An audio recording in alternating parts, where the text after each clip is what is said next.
Bonjour les Anacalpsiens, aujourd'hui on se retrouve pour la deuxième partie des reviews autour de la BD Le Visiteur du Futur, l'élu des dieux.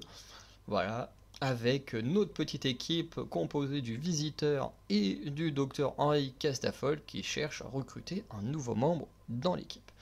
Donc, je vous laisse avec le générique et on va tout de suite faire la review de cette deuxième partie de la BD.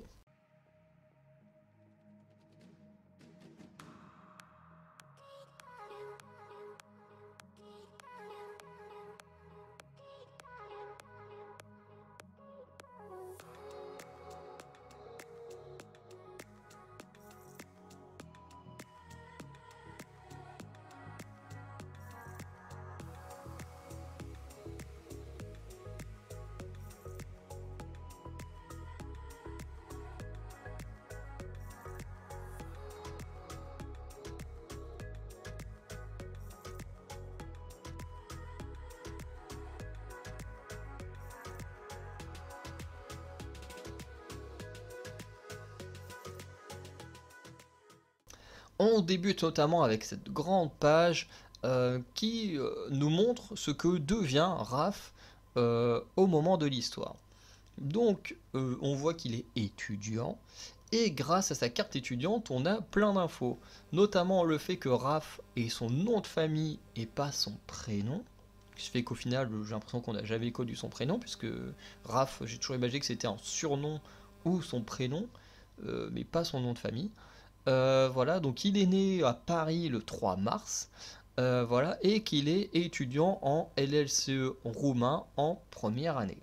Voilà, donc ce qui est marrant, c'est que LLCE, c'est ce que j'ai fait comme étude aussi. Alors moi, c'était LLCE R, parce que ça a dû évoluer depuis le temps. La BD est sortie dans les années 2010, enfin début 2010. Et du coup, voilà, moi j'ai fait mes études de langue fin 2010, début 2020. Donc ça a pas mal et sûrement évolué au niveau du nom, bien que globalement c'est la même chose, hein. LLCE, ça signifie langue, littérature, enfin langue et littérature, ou langue, littérature, civilisation et civilisation étrangère, tandis que LLCER, c'est langue, littérature et civilisation étrangère et régionale. Donc c'est juste que ça englobe un peu plus de langues qu'une seule, euh, comme le LLCE. Bref, c'est juste un petit détail aux langues, hein. Comme je sais ce que c'est, je peux en profiter pour développer un peu ce que c'est, bien que ça n'intéressera certainement pas tout le monde. Du coup, on reprend l'histoire à Babylone en 323 avant JC, avec Alexandre le Grand qui est coupé dans sa conquête du monde connu à l'époque par la fièvre. Du coup, Henri et le visiteur apparaissent ici, voilà, et le duo décide donc de kidnapper Alexandre le Grand, même si le visiteur est pas très convaincu, puisque Henri Casafolt met une règle, c'est qu'il faut kidnapper les gens quand ils sont en fin de vie pour éviter trop de catastrophes dans le monde. Puisque surtout un mec comme Alexandre le Grand qui a été extrêmement important. Et du coup, pour lui, il faut les prendre en fin de vie. Sauf que du coup, le visiteur il se dit, bah merde, il a pas l'air incroyable cet empereur, ce conquérant. Sauf que le problème, c'est que au moment de vouloir partir, euh, la machine n'a plus de batterie. Du coup, Alexandre s'est emparé d'une clochette, fait appel à des renforts dans son armée. Euh, les soldats, bien sûr, vont tenter de récupérer l'empereur, tandis que le visiteur, lui, gagne du temps pour recharger sa machine, puisque c'est une machine qui peut être rechargée grâce à l'énergie solaire. Le visiteur réussira à battre deux soldats, mais sa machine n'est pas encore rechargée entièrement pour rentrer jusqu'en 2055, tandis que d'autres renforts arrivent. Et du coup, grâce à une petite pirouette que je n'expliquerai pas spécialement, pour que vous voyez le passage, il réussit du coup à bel et bien kidnapper Alexandre le Grand. Du coup, Alexandre se réveille en 2550 étant soigné de sa fièvre avec un aspirine.